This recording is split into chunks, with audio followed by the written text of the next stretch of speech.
aqui com os irmãos. Duas coisas diferentes. Eu, enquanto pastor, dado a essa igreja, é eu somente. Eu sou o pastor dessa igreja. Pronto, acabou. Não tem filho que pastoreia comigo, não tem mulher que pastoreia comigo, ninguém. Só eu. Se tem alguém que tem a responsabilidade de dar exemplo aqui, sou eu.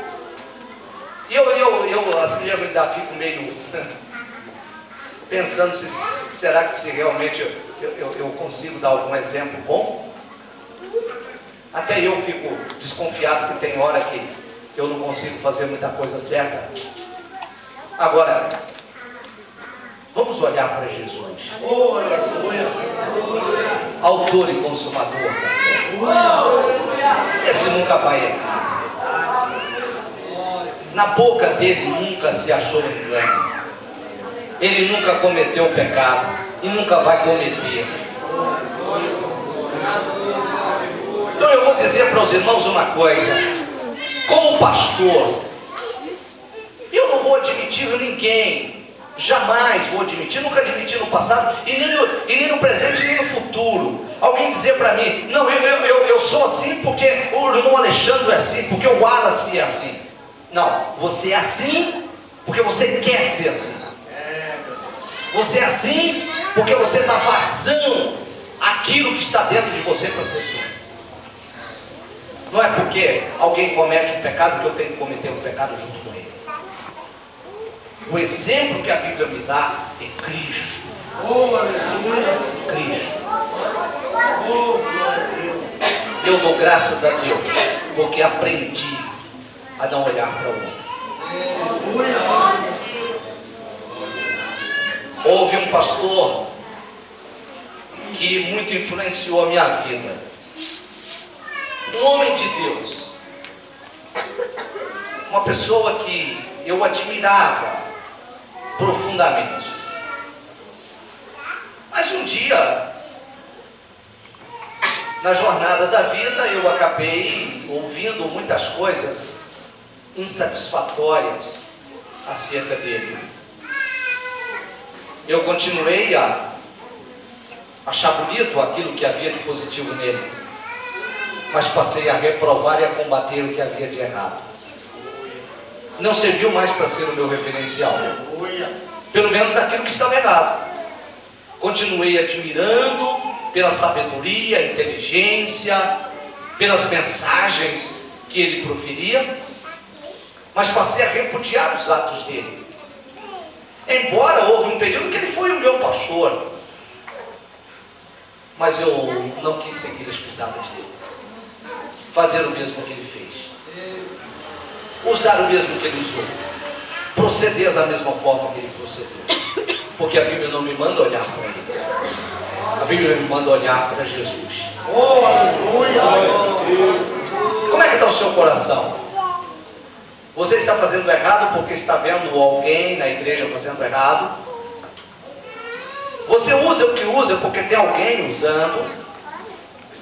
Você fala o que fala porque tem alguém falando? Isso não é comunhão com Deus. Desculpe, isso não é comunhão com Deus. Se a sua comunhão depende daquilo que os outros fazem, você não tem comunhão com Deus. Agora, se você é consciente da sua responsabilidade cristã, então você tem comunhão com Deus. Aleluia! E aí para você o caminho da ceia está aberto.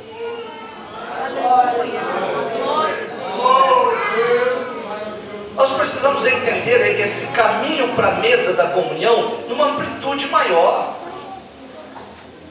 Eu acho interessante que a gente pensa no pecado somente como um ato praticado. E a gente esquece que não são somente atos que são pecados. Abra sua Bíblia, Hebreus capítulo 4, verso 12.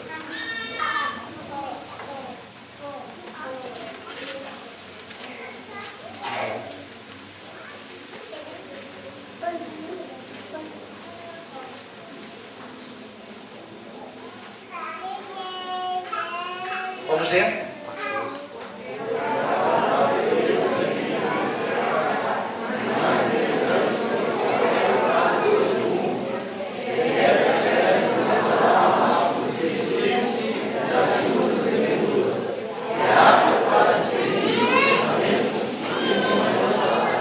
E é apta para discernir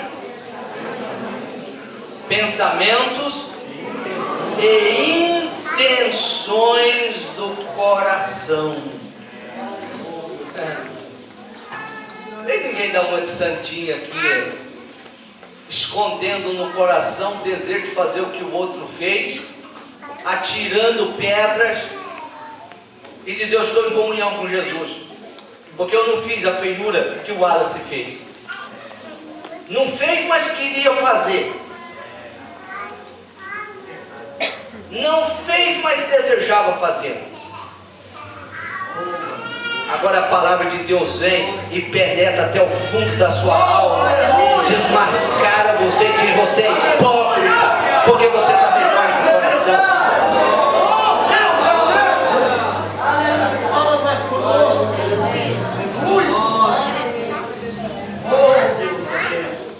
A Bíblia diz aqui, ó: foi dito aos antigos: não adulterarás. Eu, porém, vos digo: qualquer dentre vós que atentar para uma mulher é intenção, não é ato, com intenções impuras no coração, já cometeu adultério com ela. Então aí alguém adultera, a gente mete pedra, um absurdo, como é que faz um negócio desse? Mas o coração está cheio de adultério, hipócrita. Depois vem à mesa participar da ceia. Eu estou em comunhão com Deus, porque eu não sou como esses daí, pecadores.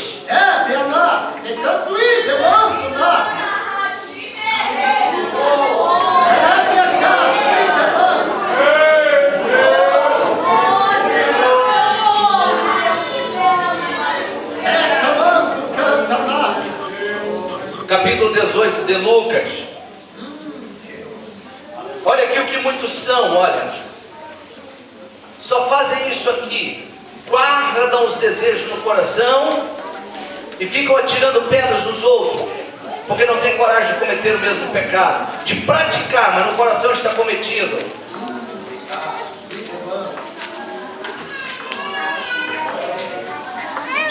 Verso 11. O fariseu, que é a situação de muitos crentes, estando em pé, orava consigo desta maneira: ó Deus, graças te dou, porque não sou como os demais homens, roubadores, injustos e adúlteros, nem ainda como este publicano. Jejuo 2 vezes na semana e dou os dízimos de tudo quanto possuo. Agora vamos olhar aqui o coitadinho do irmãozinho.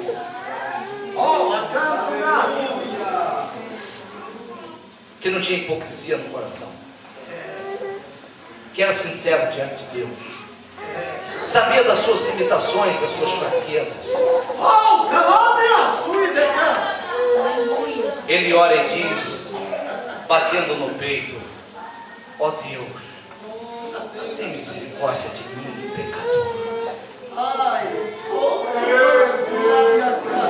A Bíblia diz: digo-vos que este desceu justificado para a sua casa, e não aquele.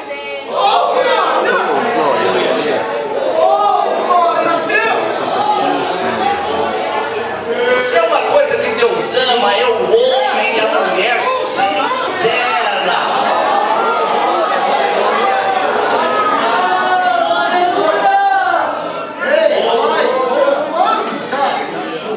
Se Deus fosse esperar manter comunhão conosco por uma vida limpa, sem pecado, Ele nunca ia ter nenhuma comunhão com nenhum homem na terra. Mas Ele mantém comunhão com aqueles que são sinceros, com aqueles que assumem diante de Deus e que resistem até o sangue contra o pecado.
vocês conhecem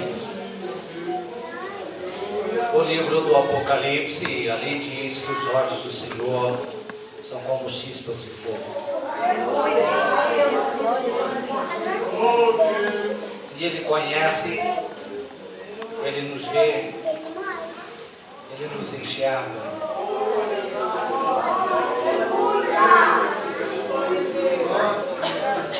E a única coisa que não passa diante de Deus é o ímpio como justo.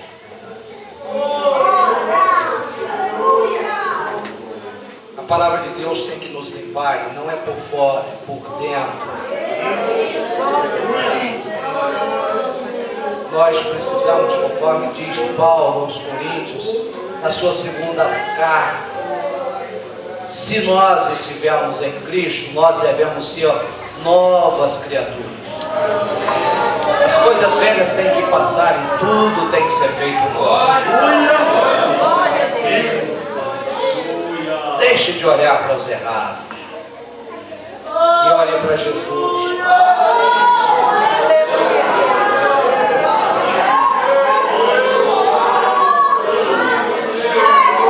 Deixe de olhar para as pessoas que não dão valor à própria salvação que Deus está oferecendo e olhe para Jesus.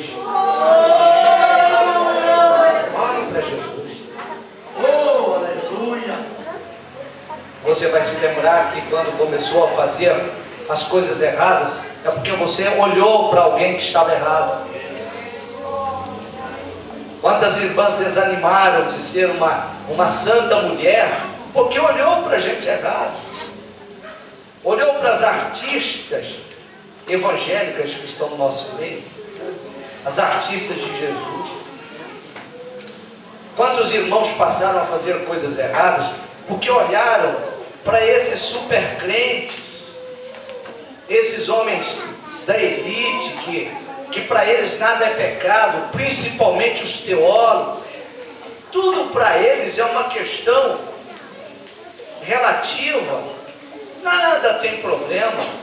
Nós precisamos deixar de olhar para esses homens, olhar para essas pessoas.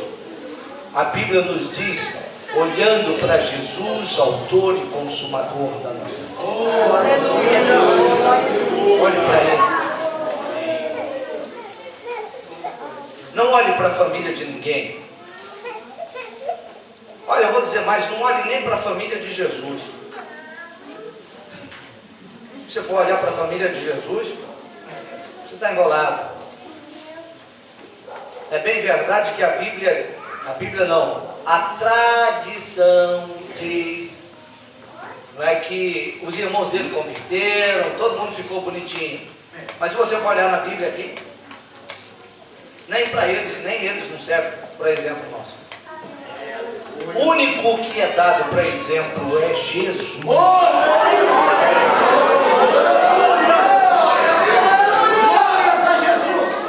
Deixa eu dizer aqui uma coisa, embora nós exijamos das esposas nossas, de obreiros e das famílias, a que melhorem cada vez mais os seus comportamentos, e até pedimos que sejam referenciais e exemplos, mas eu quero dizer para vocês que são membros, só sigam-nas se porventura forem segundo os ensinamentos do pastor. Se não forem, esposa de Alexandre não serve para referência, esposa de Aguinã, esposa de Obed, de Wallace, não é? De pastor Lili, de Ribamar, de Magdiel, de Ailton, de Wesley, de Adalcino, dos diáconos todos que estão por aí. Nenhum serve, nem filho, nem filha e nem ninguém. Agora, se tem alguma que dá exemplo, se tem alguma que é uma mulher santa, se tem alguma filha desses obreiros que são moças dedicadas, de valor, se tem alguns filhos desses homens que são verdadeiramente crentes, então siga, mas não é porque são filhos de obreiros, é porque são crentes em Jesus e estão seguindo nas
coração e faça um propósito com Deus.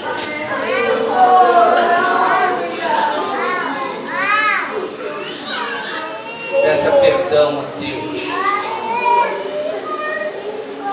por aquilo que você traz escondido no seu coração, que você nunca fez em atos, mas vive fazendo a intenção e os pensamentos.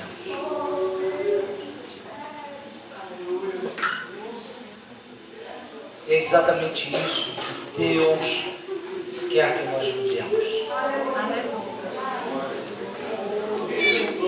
Mude a sua mente, mude o seu coração.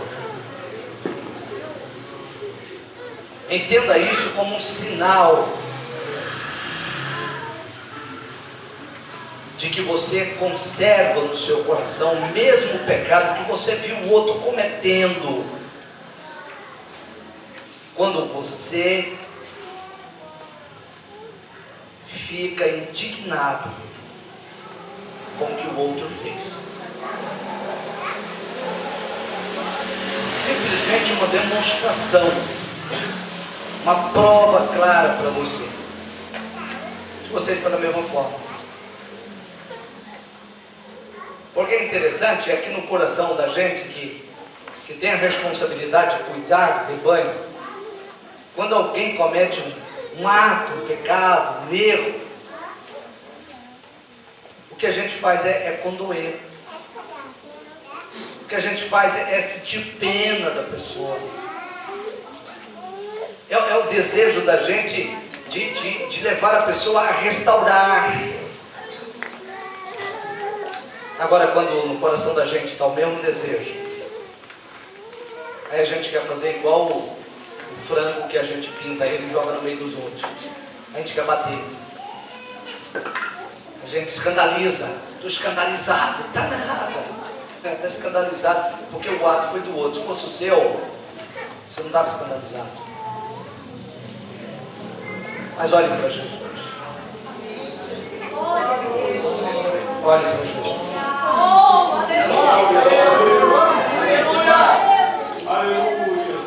Eu vou encerrar agora, mas eu quero que você fale assim para o irmão que está ao seu lado. Fala assim: eu nunca mais vou falar do pecado dos outros. Fala: nunca mais vou escandalizar porque os outros pecou. Eu agora vou olhar para Jesus.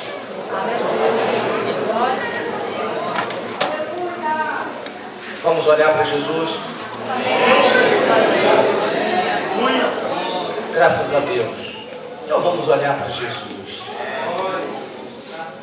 Pastor Brandão Porto, de saudosa memória, homem de Deus. Quando alguém vinha dizer para ele alguma coisa do pecado de alguém, ele dizia assim: ah, meu irmão, vamos orar por ele. Vamos orar por ele. E a Bíblia diz assim: cuida para que não cuide para que não caia. Meus irmãos, eu tenho medo de hoje atirar uma pedra junto com uma multidão que atira pedras, e amanhã eu estar no meio dessa multidão para receber as pedras de volta. Eu atiro um, Alexandre, mas na hora de receber é a multidão inteira. Você não faz o que o outro fez, dá glória a Jesus no coração, não é gloriando o outro, não. Você não é como o outro que está errado. Glorifica Jesus. Senhor, eu sou grato ao Senhor. Não é porque eu sou bom, não. É porque a sua misericórdia é grande demais. Aleluia. Você sabe por que nós aqui, olha, sabe por que nós aqui Não somos um verdadeiro antro de perdição? Porque a Bíblia diz que Deus tirou-nos de um lar horrível de lodo e firmou os nossos passos sobre a terra. Mas se Jesus soltar assim, nós vamos bater lá dentro da lama de novo. Não precisa você atirar pedra na moça que fez uma feiura, que caiu. Atirar pedra na filha dos irmãos, das irmãs, da sua colega que fez uma coisa feia, que namorou escandaloso, sendo que você tem uma filha também. Hoje ela está se comportando direitinho, amanhã você não sabe. Se Jesus não tiver misericórdia dela, ela vai para dentro da lama, porque o pecado é terrível e ninguém consegue vencê-lo se não for pelo sangue de Jesus Cristo.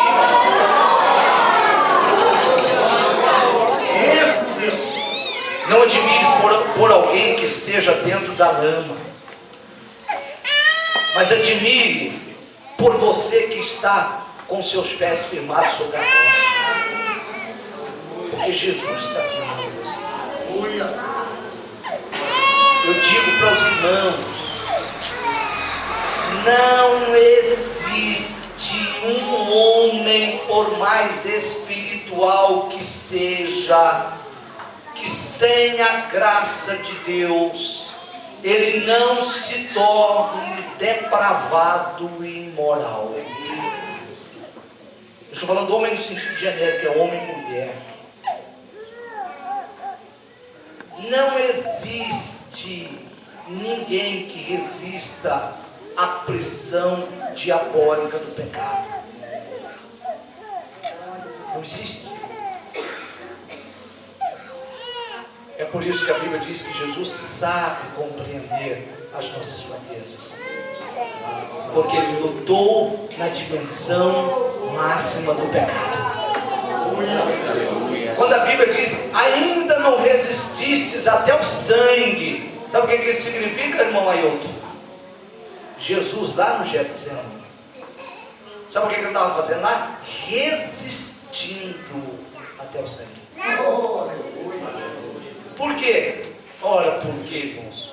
Porque ali ele foi massageado pelo diabo, no espírito invisível, para ele largar a mão de tudo e viver a vida dele. Lá no Getsemane, ali ele resistiu o pecado até o sangue.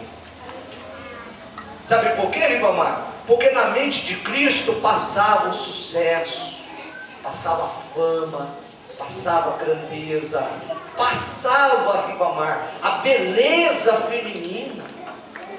Ele era homem? Você acredita que ele era homem? Então ele era igual eu, igual você. Ele tinha 33 anos, Alexandre. Sabe o que significa? O vigor máximo da vida. Isso significa o apogeu do homem. E ele disse, eu morrer? Com toda essa coisada boa que está por aí. Ailton, por exemplo, Ailton tem 3 anos, não é? Quer morrer agora, Ailton? Por quê? Porque o mundo é excelente, não é? O Ailton ainda pensa em voos mais altos, conquistar muita coisa, ver o sucesso dos filhos, não é? Dominar aí, quem sabe, sobre muitas propriedades. Pois vocês acham que Jesus não passou por tudo isso? E muito mais, porque sobre ele pesava também uma pressão diabólica na mente dele, dizendo que eu vou morrer por Alexandre, eu vou morrer por Luciene, eu vou morrer por Rosana?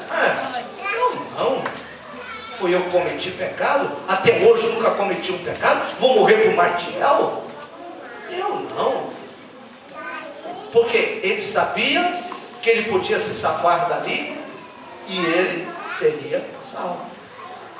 Porque não tinha pecado. É uma questão lógica. Como é que ele ia ser condenado? Portanto, agora nenhuma condenação há para os cristãos em Cristo Jesus. Ele era o próprio Cristo. Mas ele resistiu ali o peso do pecado.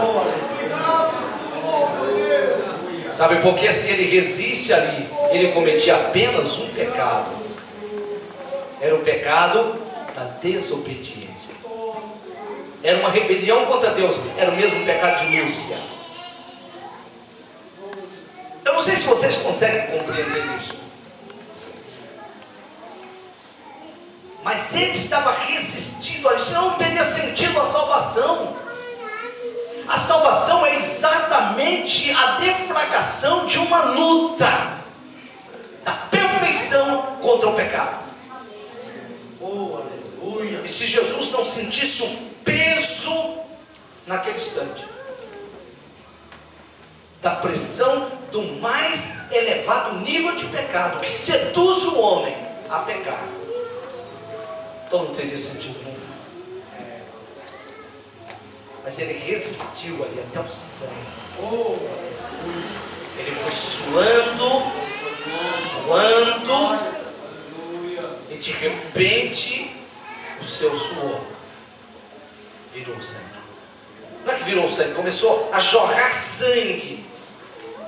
Tal era a pressão dentro dele.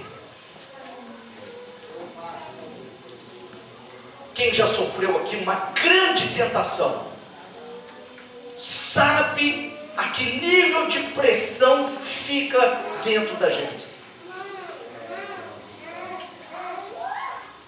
A pressão terrível. E é interessante que essa pressão, ela não acontece só a nível do psicológico, mas ela acontece a nível biológico. A cabeça parece que vai virando o mundo. A corrente sanguínea se agita. E a gente parece que percebe que o sangue vai sair assim no corpo. Pois é exatamente isso que acontece com Jesus. E por quê? Porque ele, como homem, está resistindo à sedução do pecado. E é esse nível que a Bíblia diz que nós ainda não resistimos.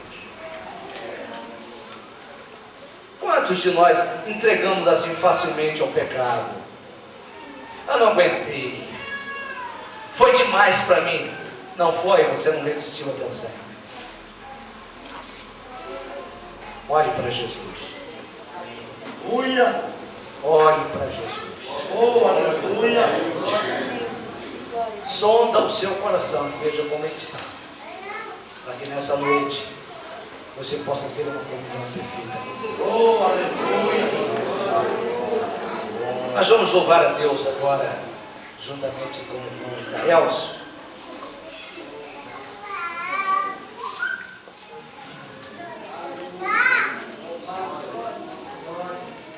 Enquanto isso, o pastor Eli e mais 2 ou 3 companheiros aí vão preparar para servirmos a ceia. Todos os obreiros que já foram oficialmente separados de auxiliar o pastor participam da ceia aqui em cima conosco, né? E nenhum obreiro deve ficar embaixo. É assim que nós fazemos aqui toda a ceia. Graças a Deus. Cumprimento a todos com paz do Senhor.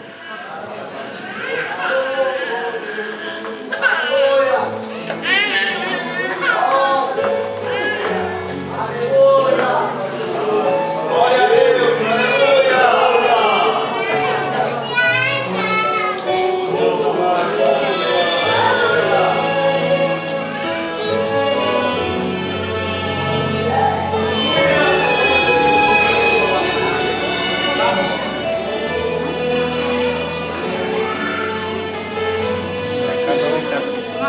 Foi por amor que eu nasci. tens, ó Deus, me sustentado até aqui. E o que darei a ti por esse amor? Te adorarei, te exaltarei. Passou o tempo e eu cresci e percebi que dentro do meu coração havia paz quando pensava em colocar a minha vida em teu altar, só para te servir e te louvar.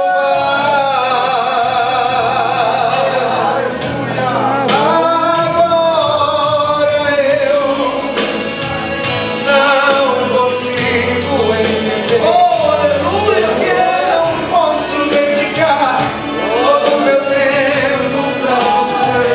Peço que venhas intervir nessa tamanha indecisão. É tua voz que eu quero ouvir, não é a voz da multidão. Jesus,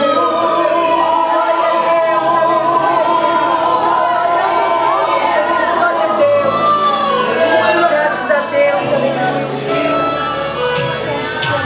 eu sei que um dia vou partir, e o que mais quero é ser lembrado como quem chegou ao fim, na condição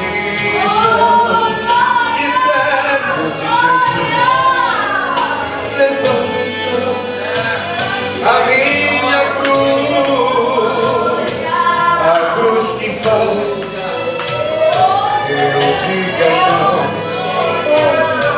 aos que procuram me afastar desta missão que Deus me deu, que é cantar, pregar a paz, que nunca vai nos separar. Nesta visão vou avançar, avançar. Agora eu sei o que devo então fazer. Vou dedicar, Senhor Jesus, todo o meu tempo pra você. Talvez por isso eu vou passar por uma grande provação. Só sei que o meu futuro está seguro em tuas mãos.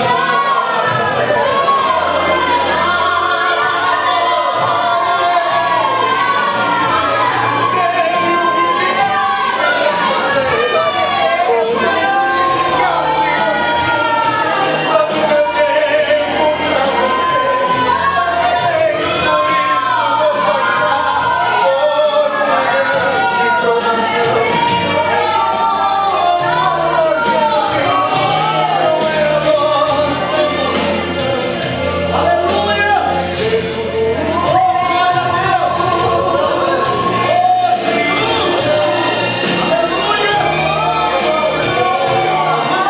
Jesus, Senhor da minha provisão, meu Jesus. aleluia, Jesus,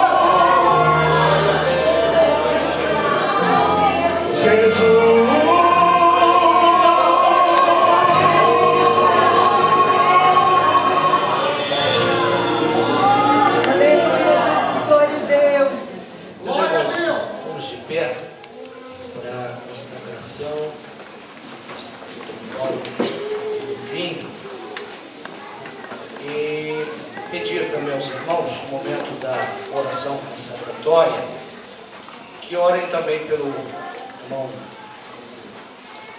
João Pedro, que está aqui enfermado, com muita febre, e estaremos orando também nesse momento. Israel está assistindo aqui a oração devido ao estado da criança.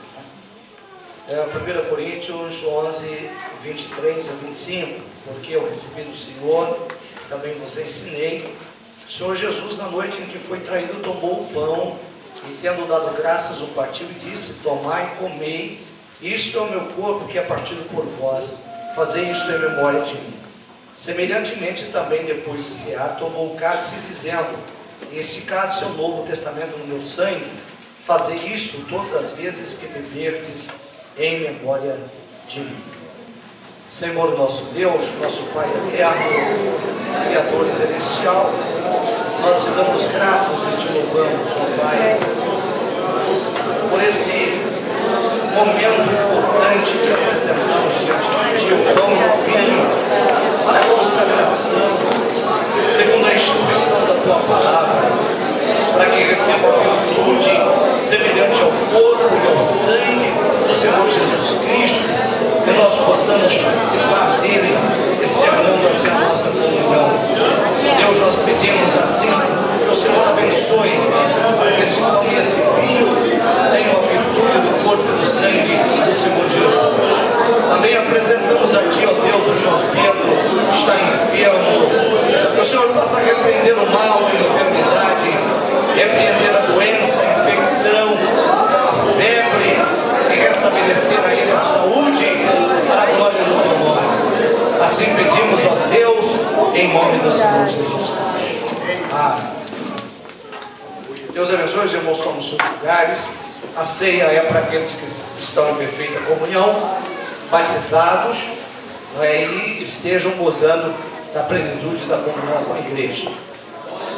Enquanto os irmãos preparam a mesa para a ceia, eu gostaria de saber se o irmão Alexandre tem um hino para apresentar. Vamos louvar a Deus com o irmão Alexandre. Depois do momento da ceia, nós vamos ouvir o conjunto El Shaddai, e depois o conjunto Ilion e o conjunto Ases, um hino após o outro, e isso bem rápido, na mudança de um para o outro. Cumprimento os irmãos com a paz do Senhor Jesus. Quero convidar o irmão Zé Divino para louvar o Senhor comigo esta noite. Glória a Deus! Aleluia!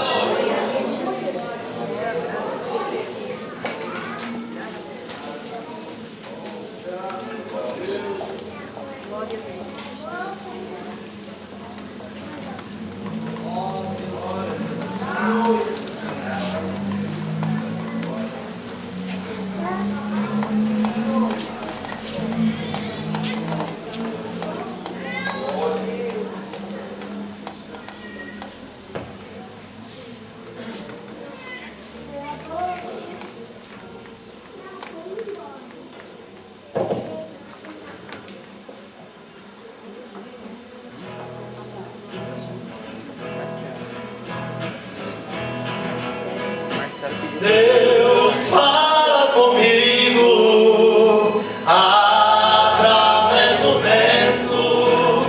Deus fala comigo através dos meus pensamentos. Deus fala, Deus fala. Conheço sua voz de amigo. Deus fala, Deus fala. Eu sei que Deus fala comigo. Deus fala comigo quando sozinho me encontro. Deus fala comigo nos meus hinos que canto. Deus fala, Deus fala. Conheço sua voz de amigo. Deus fala.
ceia. Os que não forem participar da ceia já poderão ajoelhar, permanecer ajoelhados até que nós tenhamos servido a ceia para todos. Podem distribuir.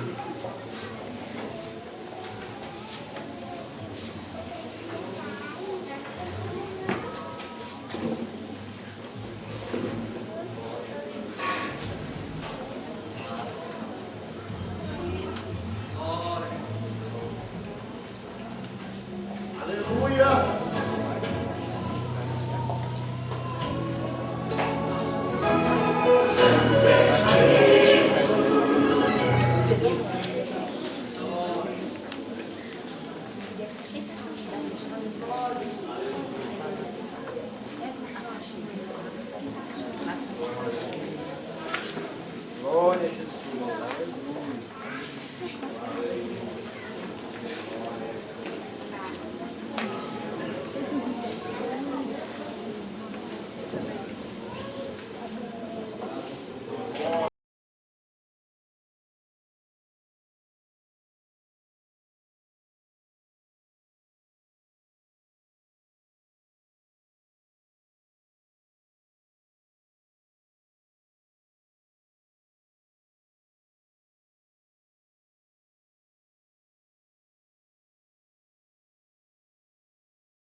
louvá-lo mais esta vitória, por esse período que vencemos na fé. Os irmãos permaneçam aqui para oração até fazermos a oração depois disso. E em seguida o cônjuge classe estará louvando a Deus, quando nós faremos a oferta na ceia. Fazemos toda essa ceia, oferta de gratidão ao Senhor. Então vamos orar, vamos convidar aqui o irmão, o Wallace, faça sua oração aqui.